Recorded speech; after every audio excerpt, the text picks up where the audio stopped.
సహోదరి సహోదరులు, బైబిల్ సెలవిస్తుంది, మనం పరిశుద్ధపరచబడిన వాళ్ళమట, మనం ప్రత్యేకించబడిన వాళ్ళమట, మనం ప్రియమైన వారిమట.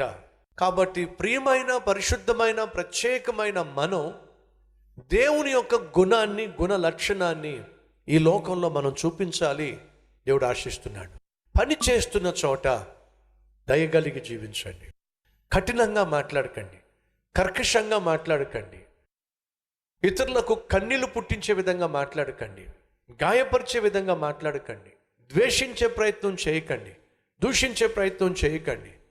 ఎందుకంటే మనం ధరించవలసింది ద్వేషాన్ని కాదు, మనం ధరించాల్సింది కోపాన్ని కాదు, మనం ధరించాల్సింది పగను కాదు. కోపాన్ని, ద్వేషాన్ని ధరించిన కయ్యను ఏమయ్యాడో చెప్పండి? దరిద్రుడైపోయాడు, దేశ దిమ్మరి అయిపోయాడు. ఎస్, ద్వేషాన్ని, పగను, అసూయను ధరించినటువంటి సౌలు ఏమయ్యాడో చెప్పండి?